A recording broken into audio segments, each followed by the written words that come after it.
Memahami filosofi Jawa Urip Iku Urup. Urip Iku Urup adalah satu dari 10 ajaran Raden Said yang berjuluk Sunan Kalijaga.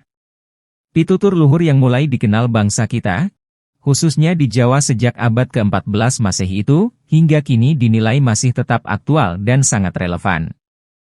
Selaras dijadikan rujukan sebagai falsafah hidup dalam bermasyarakat, berbangsa, dan bernegara di era kapanpun. Lebih-lebih di era sekarang ini. Secara terminologi urip iku urup berarti hidup itu menyala. Jika kita mulai tafsirkan secara pengertian awam, kata nyala mungkin dapat merujuk pada sifat dari api. Keberadaan api dalam kehidupan merupakan sesuatu yang esensial, setidaknya seperti sifat nyala yang memiliki arti untuk penerangan kehidupan. Bahkan pusat tata surya yaitu matahari, tentu saja memiliki sifat nyala ibarat api. Dapat dikatakan pula, jika di dunia ini tidak ada satupun yang memiliki sifat nyala, maka dapat dipastikan kegelapan akan mendominasi. Mungkin saja kita tidak akan mengenal aneka macam ragam warna dalam kehidupan ini, kecuali kegelapan itu sendiri. Pepatah Jawa Urip Iku Urup memanglah sudah sangat tua dan lama dikenal juga dihormati terutama oleh masyarakat Jawa hingga saat ini. Namun pada prinsipnya, ajaran Urip Iku Urup tidak cukup hanya dihormati. Tetap perlu adanya laku seperti dalam ungkapan Ronggo Warsito, bahwa ilmu iku kelakone kanthi laku yang artinya ilmu itu harus sampai pada pengamalannya. Arti dari urip iku urup banyak ditafsirkan sebagai suatu keharusan, bahwa hidup harus saling memberikan manfaat bagi sekitarnya. Ibaratkan lilin yang menyala menerangi gelapnya malam, selalu ada manfaat yang dapat kita rasakan. Mungkin dapat kita persepsikan bahwa ungkapan urip iku urup sangat begitu klasik dan universal. Namun sesungguhnya keberadaan ajaran ini tidak dikekang oleh waktu.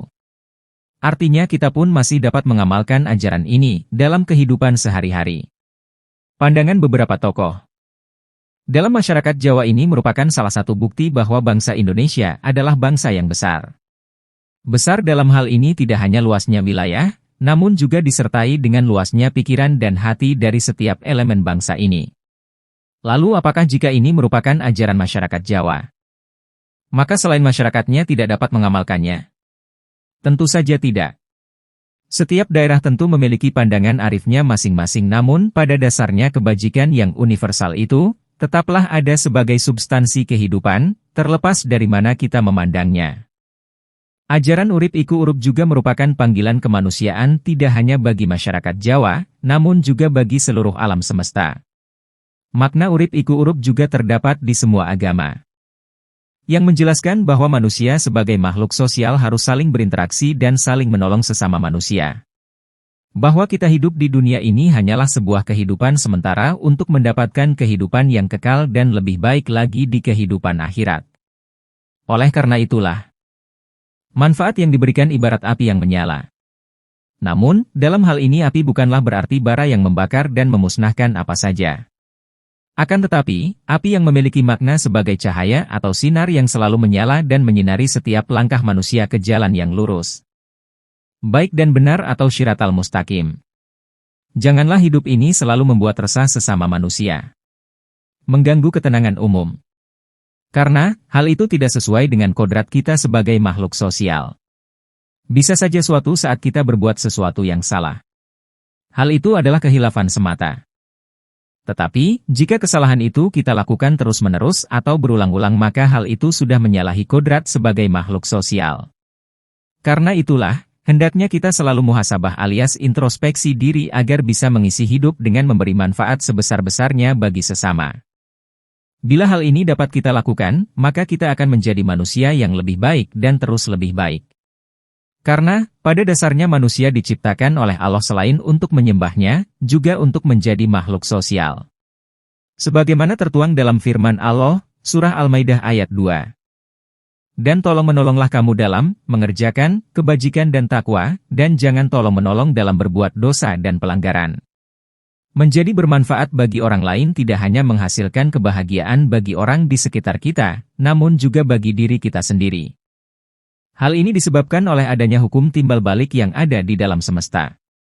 Jika kita mendatangkan manfaat bagi semesta, maka semesta juga akan memberikan manfaat bagi kita. Sebagai contoh ketika kita membantu membersihkan sampah yang ada di bantaran sungai, Maka selain mencegah terjadinya banjir, masyarakat di sekitarnya dapat memanfaatkan air tersebut untuk keperluan sehari-hari.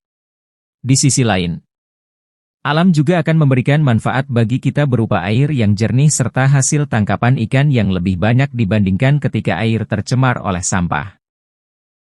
Banyak sekali para filsuf yang mengkaji tentang tujuan hidup. Namun ternyata para leluhur kita telah mengajarkan pengetahuan yang penting bahwa dalam hidup kita harus bisa memberikan manfaat bagi orang lain.